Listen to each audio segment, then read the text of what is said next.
You're listening to the Digital Deep Dive, where we tackle the newest trends, strategies, and pain points shaping growth across the digital landscape. From Amazon and D2C to international expansion, join our host and e-commerce leaders across multiple industries for in-depth discussions on how to maximize your brands in the digital arena. Now, here's your host, Aaron Conant. Well, hello, everybody, and welcome back to the Digital Deep Dive podcast. I'm your host, Aaron Conant, and today we're going to jump into the digital shelf once again. Tons of stuff that's going on out there. Been having a lot of conversations, brands trying to understand it, and I actually was invited to be on the MetricsCart, their podcast, and so I asked as a return favor, like, hey, there's somebody on your team that would jump on mine and kind of walk through current state of the digital shelf as a whole. And by that, I mean, and we can get into this a little bit, the holistic digital shelf going beyond the text and the images, but what does it look like to look at every one of these pages across all the retailers holistically, from pricing to reviews? And anyways, Rohan, I'm going to kick it over to you. You want to jump in and, a little background yourself, the company, what you guys do, that'd be great. And then we'll kind of jump into the conversation. Sound good? Sound good. Thank you, Aaron. Hello, my name is Rohan. I am part of the product team at MetricsCart. And what we basically do in simple terms is we help brands and agencies equally improve their performance on the digital shelf, as simple as that. And that ranges from pricing to, your content and your reviews, of all of those. So yes, I'm part of the product team. I'm super excited to be here. Super excited to have a conversation with Aaron. Aaron talks to a lot of brands, every week. So I'm very excited to, hear his thoughts from a, industry and brand perspective. Yeah, let's just jump right into it, because the interesting part when we were kind of prepping for this conversation around what do we talk about as a whole, what is important, and we're hashing back and forth. What came up was the conversations I'm having, they'll be kind of spur of the moment. You'll have, Amazon's doing the 75 character limit. And so people will go in and then they're updating it, that piece of the digital shelf, and they're going to try to monitor that to see if anything happens. Or there's new updates to images or the image carousel or video, and they'll go in and do it. Or there's new restrictions on how many numbers of reviews can be shown or how they could be scraped. It's great. It just gets to the point where it's overwhelming. And this idea of the digital shelf, early on, it was, what does your image look like and what does your text look like? And is it able to convert? And now when we're talking, it's like so much more complicated. How do you guys, when you say digital shelf, what are you thinking about on digital shelf? And then my guess is this got to be multiple retailers, everything, because everything is everywhere now. Yeah. That's a great question. I mean, it is kind of chaotic out there. So the way we sort of look at it is, you have to look at it from all directions, all metrics. So whether it's your content, that has to be optimized. Whether you're selling a product, so let's say you're doing ad spends on a product that's got. So okay, for example, we're talking about a fiber drink product, and you're running ads on it, and let's say one of the reviews says that it causes bloating, and you're basically running ads on a product that's got a negative review, that shoots your customer acquisition cost through the roof. So all of your ad spend is going down the drain. So a lot of the things that you have to look at is, am I, spending ad money on a product? If I'm running ads for a week, has it been out of stock for maybe a day, for maybe 2 days? Or what is the PDP health score? Like, what is my content health score? What is my share of search? So if I'm searching for my particular category, are my products appearing in the top 10? Do I have enough ratings? Do I have a good enough volume of reviews?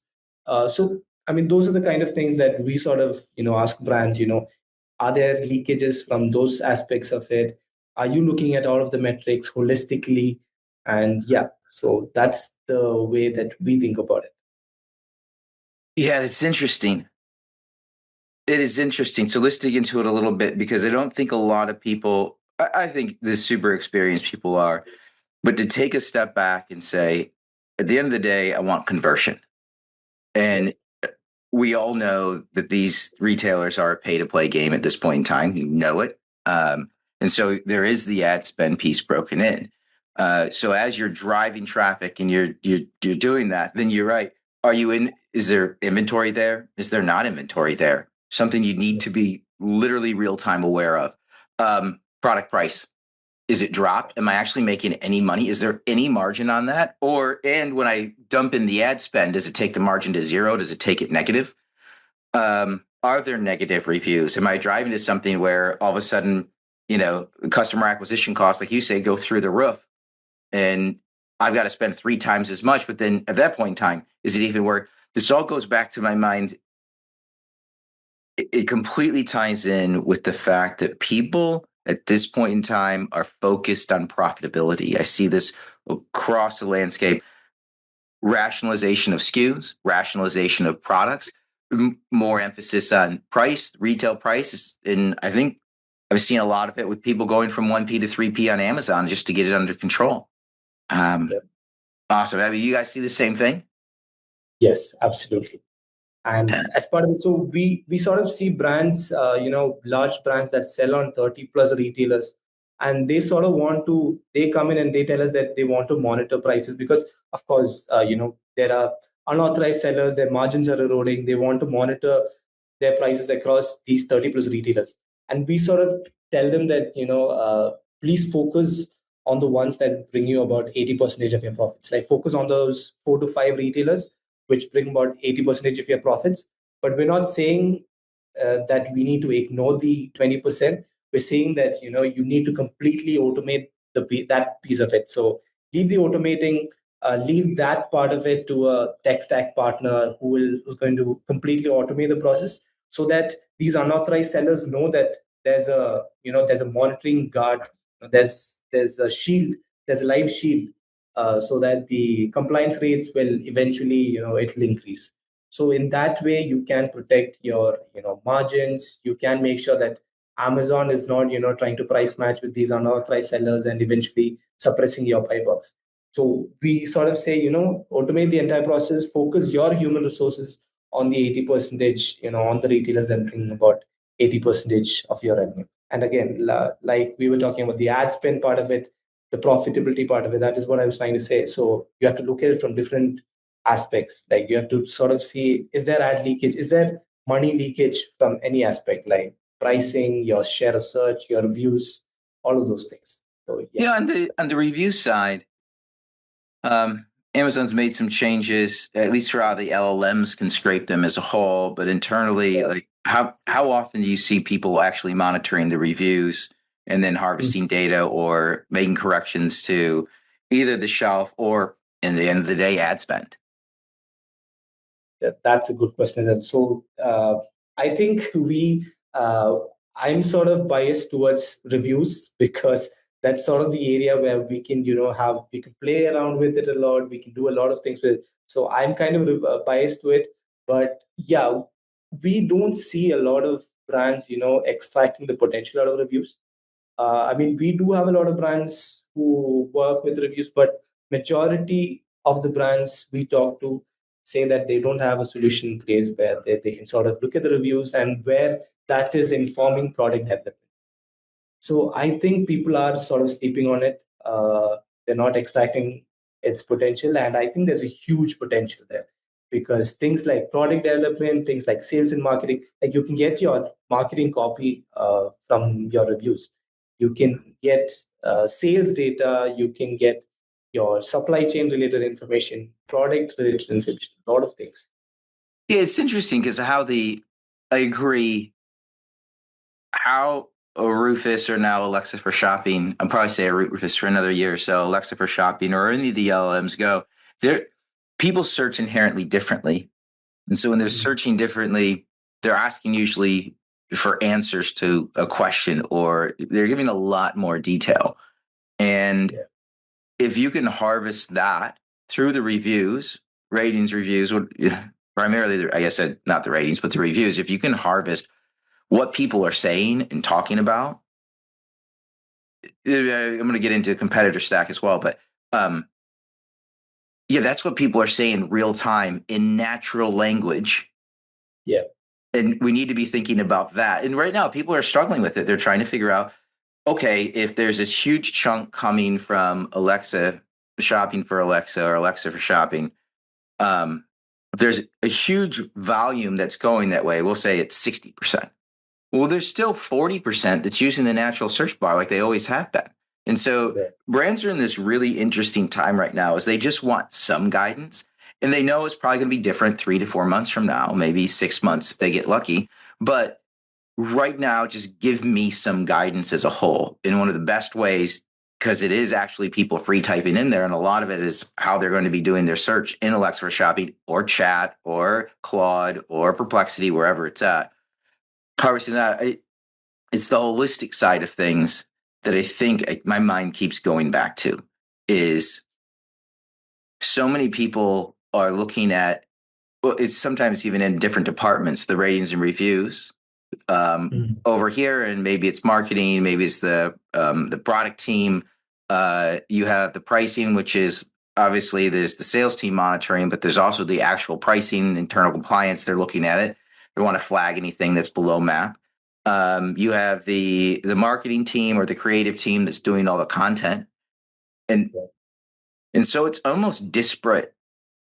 Yeah. And I think this is a great conversation for right now because it can't be disparate. It just can't be at this point in time. You know, we were talking a little bit at the beginning about whether or not this would be an omni-channel conversation. And a lot of that was around the fact that when we're talking about all these different retailers and everything, they the touch points are over 30 now before somebody buys something. So everything has to be cohesive and coherent and on brand everywhere with the same story. Now, a different format, right? Sure. Different search term, sure. Whatever on Walmart versus Amazon. I get it. I totally get it. But holistically, everything has to align. And that includes pricing, includes imagery, that includes text in a lot of cases. Um, yeah, it's just crazy. It's just, I don't know how people do it, honestly. I literally, I don't know at this point in time because there keeps being reductions in forces across the digital landscape. And I say digital teams as a whole, and they're just charged with doing more. They're charged with doing more, and it's getting more and more complicated by the day. Um, what do you, any new things that you guys are seeing? Like, I know I just kind of rambled for a bit there. It was just like real time free thought, but um, things Uh, you're seeing. that makes absolute sense. So at the moment, I completely agree with you that it has to be from a holistic point of view. There has to be a sort of like a digital shelf team that sort of monitors everything together. But at the moment, 80% or even 90% of the customers that we see, they are always focused on one aspect of it. Some might be from the marketing department or the consumer insights department who's looking at reviews. The other some of the other brands are from the pricing department, and they're strictly monitoring map. And when we sort of open the conversation on are you interested in review monitoring, do you do that currently, they're not the right ones to talk to at that moment. So it is very, like you said, it is very disparate, and I think there's that has to change. I think in the future, when things are going to happen, like you said, there are 30 plus touch points, and maybe in the future we'll have like one checkout channel. You just enter something into an LLM, and the LLM does the entire buying, the buying journey for you. I think at that point it's going to be very important to do all of these things together. Yeah, I do. I think that's where I do think that's where it's going in all reality, which poses all these other questions to Amazon or the other retailers. Like if you're using chat or a shopping agent via chat that they launched, I don't know what it would be, tied to your chat experience, but it's a separate one just for shopping. Do you think they're going to route them to Amazon? Like, or do you think they're going to route them to Google? You know what I mean? Like it's, and then Google's got its Yeah. own, and maybe Google for shopping finally works. Wouldn't that be amazing? Yeah. Google shopping actually works. Um, I can see it going that route. It'll be very interesting then. How does that change then the digital shelf if it's an agent that's doing the shopping rather than a person? Right? Yeah. That is a lot of conversation. We do a lot of, we do 80 dinners or so, 80 plus dinners a year. We were doing a whole slug of them around agentic shopping. and we just dialed it back because nobody's there yet. Right. We'll Yeah. get to the end of a dinner and people are like, that is awesome, but I can only use Copilot. Right. Like that's, we're not at a point where the internal teams can build at scale, let alone or if you go buy.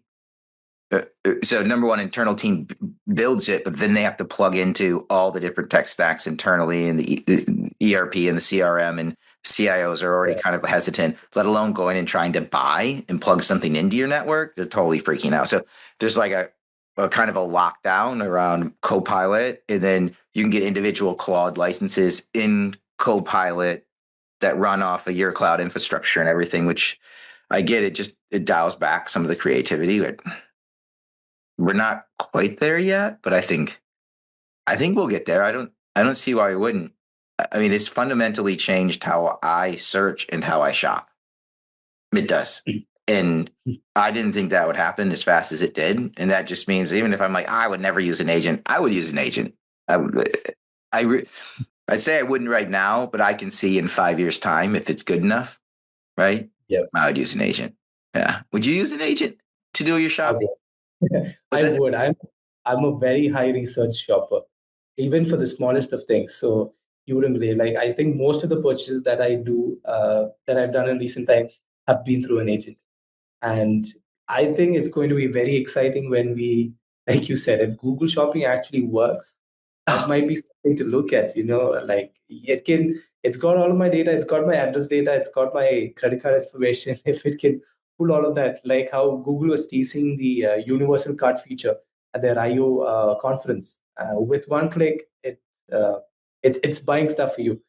I know it's still a long way to go, but then if it actually works, that might be very interesting. And as a tech stack company, I think it's going to be a challenge as well, something to look at. Yeah, I mean, I think that's the 75 character limit on Amazon. There's two things going on there. One is makes the mobile shopping experience better. The other one is for this Alexa for shopping.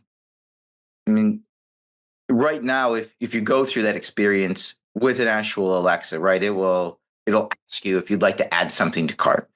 I shut this off because it got annoying, because when it would say, like, if I'm looking for a new pair of sneakers, right, or I'm looking for a new coffee maker or whatever, I've used this example because I changed the cabin air filter on the car.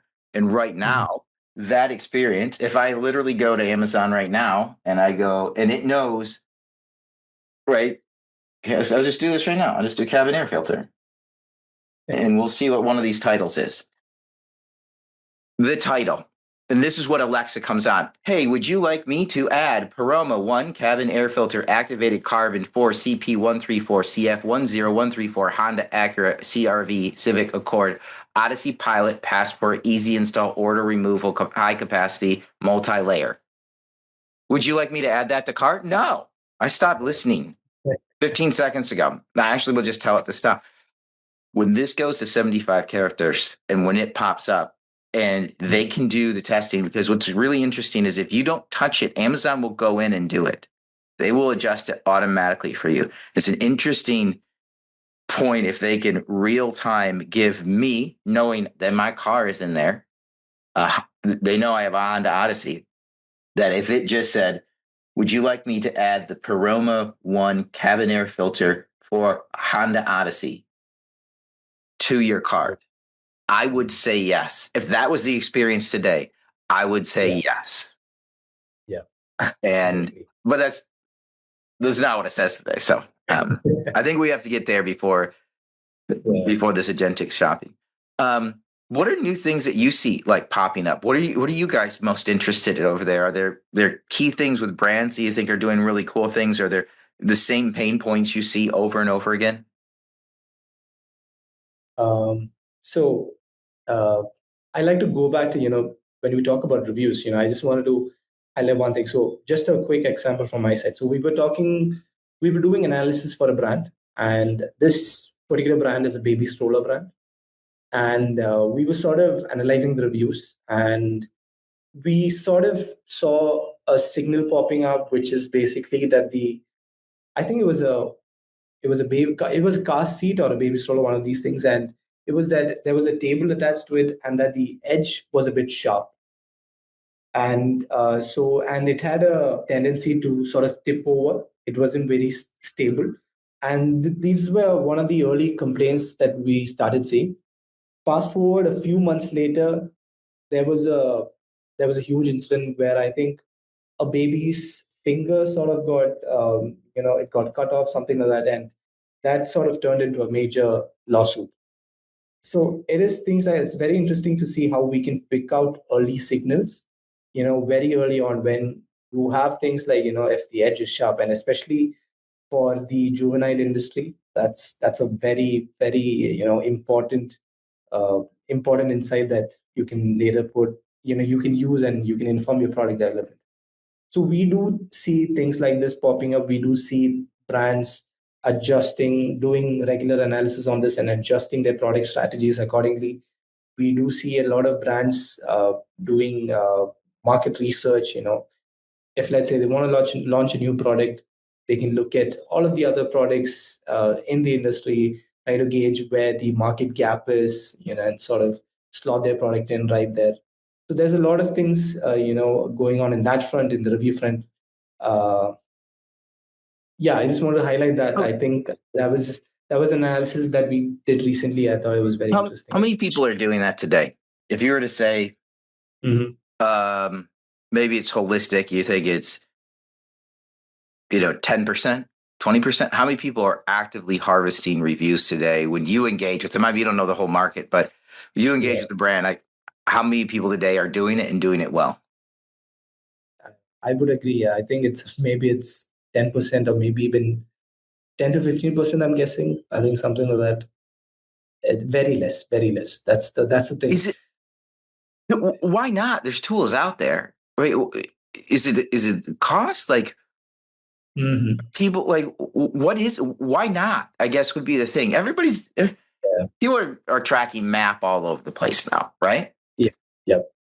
People have tools that are monitoring every time Amazon updates their titles, and it lets them know, hey, there's a title update. So we've got pricing, we've got title. Why aren't they monitoring the reviews?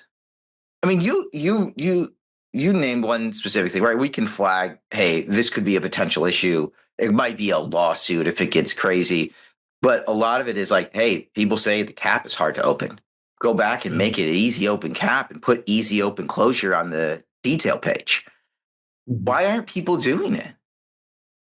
So what I'm seeing is that everyone agrees that this is super important. This is super useful. But I think it's just a matter of timing. It's just a matter of timing of where the company is. They're trying to grow the company. At that point in time, they don't have the time to sort of stop and sort of improve the other aspects of it. I think most of the times when we talk to brands, they're in the growth stage. They're trying to grow as much as possible, sell on as many retailer channels as possible, and maybe that is where that is the only trend that we're seeing that is falling through the cracks. Otherwise, I think it's super useful, it's super important. From a cost point of view, I don't think that's the issue. So yeah, Maybe maybe it's. oh, I would agree. Like, it's not, the tools aren't that expensive.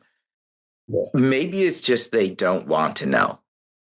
At the end of the day, right? They just don't want to know. They've made their products. They love their products. They're going to say, "Hey, not everybody likes it, and so I just would rather ignore it and pretend it's not there," which you can do with reviews. You can't necessarily do with ratings, right? You can't necessarily do it because it's directly impacting conversion and everything else. But from the review side, I just don't want to know, right? I'd rather have my head down and just pretend everything is, ignorance is bliss at the end of the day. Um, Yeah, maybe. I don't know if you can do that any longer. I don't. The competitive landscape, you could do it for a long time when, there is not as many digitally savvy brands and people out there, digitally native brands that are growing. There's so many now. You can't afford to do that. I don't see how you can to ignore it. The level of digital expertise out there right now is through the Yeah, roof, and you have to have every tool in the toolbox to stay on top of it at this point in time. It's crazy because absolutely. you can't throw people at it. It's you can't. We got to profitability right now. It's customer acquisition costs are through the roof, and yeah, crazy. I think when we talk about omni-channel shoppers, the reason that they're using 30 plus touch points is to reach the truth. They've sort of got like a trust fatigue situation. They're trying to reach the truth, and I think one of the crucial pieces of that would be reviews. So even if it's one bad review, that's going to be very difficult for a brand. So I think it's super important. I'm also I also keep wondering why a lot of more brands don't use this. Right? Yeah, it doesn't make sense. Yeah, that is interesting, right? Because these LLMs are scraping this, right? Yeah. They are looking for that. It's why a lot of them actually end up on Reddit. At the end of the day, if the question that's being asked is not answered on retailer.com or brand.com, it's sending up it's going into the forums on Reddit. Yeah. And I don't know if I trust all of those forums, but there's a lot more conversations there and a lot more questions. So these LLMs end up there. If you can harvest today the questions that are being asked and the concerns that they have around your product, maybe it's your competitor's product. That's what I was thinking earlier. Like drop this in onto your competitor's product and see what the issues are. Build that in. So when these LLMs go to look for an answer, they find it before they get to Reddit, right? They will put more weight. I do believe they put more weight on retailer.com and brand.com than they do on Reddit.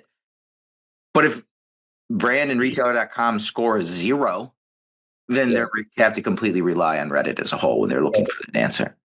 Yeah. Wow. I do agree. Yeah. And, not just Reddit, now you have access to YouTube videos and transcripts, and LLMs can sort of pull, data from there as well. So if you're searching for some specific thing like durable, priced under $60, something like that, it might, pull in a review from a video, like it might put some. So yeah, it's like you said, if you don't start adding that to the brand page or on xretailer.com, it's going to eventually pull it from Reddit or YouTube or any other source that's out there. Yeah, you also said that you mentioned this thing that they're searching for, truth, right? They're searching for the truth around what has just been asked. And I think right now with the 30 people, right now, that's why there's 30 plus touch points. They keep checking all over the place to try to find it. And there's all these different touch points. It is exasperating at some point in time. And getting back to our agent talk, if people think they can trust the agent to go do those 30 steps for them, then we're going to get to a point where they just say, yes, go buy it. And then we'll be at the agentic shopping. People aren't quite there yet. But the LLMs aren't quite there yet. I don't trust everything. I think that whole adage, like, I read it on the internet, it must be true. And then the same person will just use chat, who is just consolidating the internet to give you an answer, and like they totally believe it. What's going on here? Are you serious? So do double check the LLMs, everybody. As we kind of like get to the end here, what key takeaways? I have some things going through my mind. I would love, we get to the wrap up, but I'd love to hear like your thoughts in this space. Yeah. So I would say, if you have 30 plus touch points and you sort of have the question on how do we manage that, I would say ruthlessly prioritize, focus on the ones that bring about 80% of your revenue. Focus on those 4 to 5 retailers. Leave the rest of it, completely automate it, and leave that to a tech stack and just forget about it. You dedicate all of your human resources to the 80% revenue driving retailers. That's one piece of it. Second piece of it, I think, when we talk about profitability, ad leakage, all those sorts of things, you have to sort of look at it from a holistic point of view. When you're thinking of the digital shelf, there's too many metrics to it. It's not just pricing. It's not like pricing is a different part of the story. It's not like reviews is a different part of the story. It all comes together in order to have in order to have the perfect product selling on your digital shelf. You need to have your pricing sorted out, your content health, your reviews, your ratings, your share of search, or in the future, share of recommendation, when these AI chatbots take over, that's another piece of it. The other thing that I just want to put out there is that please don't sleep on reviews. There's a lot of potential out there, and I think it's going to be super important in the future as well when these AI chatbots sort of take over the entire buying journey. I think it's going to be super important and super useful for brands to leverage and extract insights from reviews. Yeah, I think that is mostly it from my side, Aaron. No, I just hit on what I was going to say, which is we have to think about the digital shelf now holistically, more than just the images and the text. It is everything that's associated with it. I do believe that these, especially the ratings and reviews, these LLMs, where they're going, it is where the future's going. But also the fact that you have to do it across all these different touch points at this point in time. And that's, I mean, getting connected with you guys is awesome. I would say anybody listening, you should check out MetricsCart, the holistic solution to be able to look at everything across the board and not have 15 different tech partners to have to do it with. And then the automation on the back end to handle the ones that you should be everywhere. That doesn't mean you should be spending your time or your team's time everywhere. And if you can automate that, I know that's a big thing that's happening right now is tech stack rationalization, consolidation. That's happening both on the agency side as well on the brand side. It just is. And it all gets back to profitability at the end of the day. That's what it's all getting back to. So, Rohan, thanks so much for your time today. You guys are awesome. Thanks for being supporters of the network. Thanks for the invite to your podcast. And we should do another one of these at some point in time. But this has been awesome. It's been fun. So thanks, my friend. And with that, we're going to wrap up this episode of the Digital Deep Dive. Thanks, everybody, for listening in.